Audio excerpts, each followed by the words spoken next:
Clip number 296۔ اس clip میں آپ سورہ انعام کی آیت نمبر 69 سے 70 تک کی تلاوت، ترجمہ اور تفسیر قرآن صراط الجنان سماعت فرمائیں گے۔ بسم اللہ الرحمن الرحیم۔ ترجمہ: اللہ کے نام سے شروع جو نہایت مہربان رحمت والا ہے۔ وما علی الذین یتقون من حسابهم من شیء ولکن ذکری لعلهم یتقون۔ ترجمہ: اور پرہیزگاروں پر گمراہوں کے حساب سے کچھ نہیں، لیکن نصیحت کرنا ہے تاکہ وہ بچیں۔ وما علی الذین یتقون من حسابهم من شیء، اور پرہیزگاروں پر ان کے حساب سے کچھ نہیں۔ اس آیت کا شان نزول یہ ہے کہ مسلمانوں نے کہا تھا کہ ہمیں اندیشہ ہے کہ اگر ہم ان گمراہوں کو چھوڑ دیں گے اور منع نہ کریں گے تو ہم گناہگار ہو جائیں گے۔ اس پر یہ آیت نازل ہوئی اور فرمایا گیا کہ پرہیزگاروں پر ان مذاق اڑانے والوں کے حساب سے کچھ بھی لازم نہیں، بلکہ طعن و استہزاء کرنے والوں کے گناہ انہی پر ہیں اور انہی سے اس کا حساب ہوگا۔ پرہیزگاروں پر کوئی وبال نہیں۔ ہاں، پرہیزگاروں پر یہ لازم ہے کہ انہیں نصیحت کرتے رہیں تاکہ وہ اپنی حرکتوں سے باز آئیں۔ اس آیت سے معلوم ہوا کہ واضح و نصیحت اور اظہار حق کے لیے ان کے پاس بیٹھنا جائز ہے، لیکن یہ علماء کا کام ہے، عوام کا نہیں۔ وَذَرِ الَّذِينَ اتَّخَذُوا دِينَهُمْ لَعِبًا وَلَهْوًا وَغَرَّتْهُمُ الْحَيَاةُ الدُّنْيَا وَذَكِّرْ بِهِ أَن تُبْسَلَ نَفْسٌ بِمَا كَسَبَتْ لَيْسَ لَهَا مِن دُونِ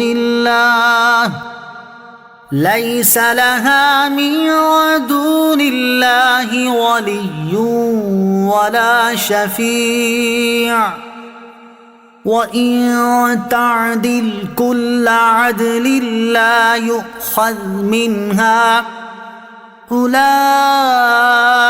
الَّذِينَ أُبْسِلُوا بِمَا كَسَبُوا لَهُمْ شَرَابٌ مِّنْ حَمِيمٍ وَعَذَابٌ أَلِيمٌ بِمَا كَانُوا يَكْفُرُونَ۔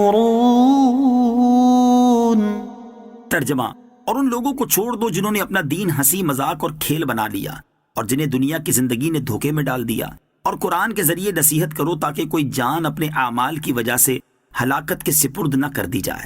اللہ کے سوا نہ اس کا کوئی مددگار ہوگا اور نہ ہی سفارشی، اور اگر وہ اپنے بدلے میں سارے معاوضے دے دے تو اس سے نہ لیے جائیں گے۔ یہی وہ لوگ ہیں جنہیں ان کے اعمال کی وجہ سے ہلاکت کے سپرد کر دیا گیا۔ ان کے لیے ان کے کفر کے سبب کھولتے ہوئے پانی کا مشروب اور دردناک عذاب ہے۔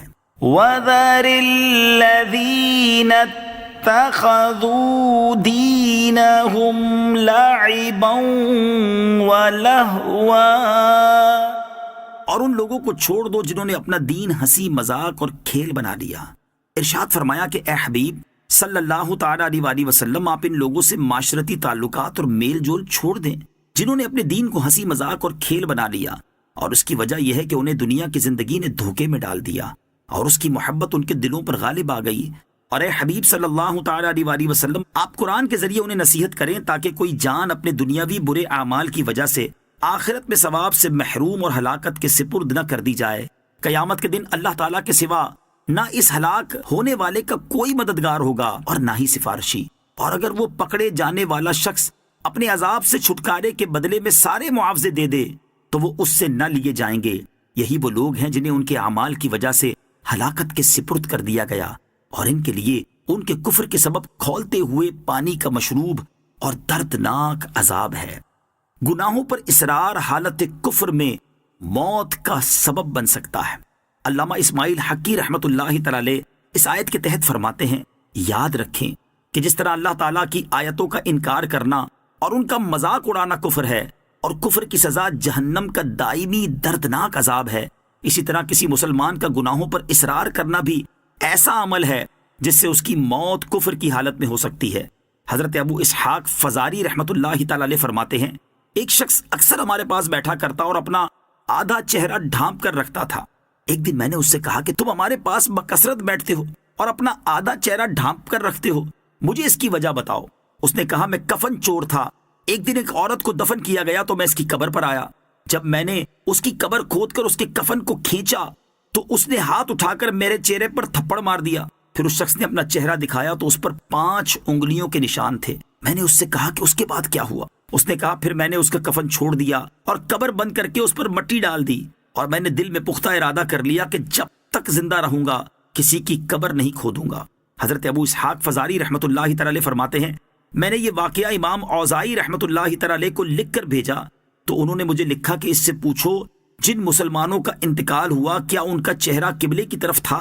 میں نے اس کے بارے میں اس کفن چور سے پوچھا تو اس نے جواب دیا ان میں سے زیادہ تر لوگوں کا چہرہ قبلے سے پھرا ہوا تھا۔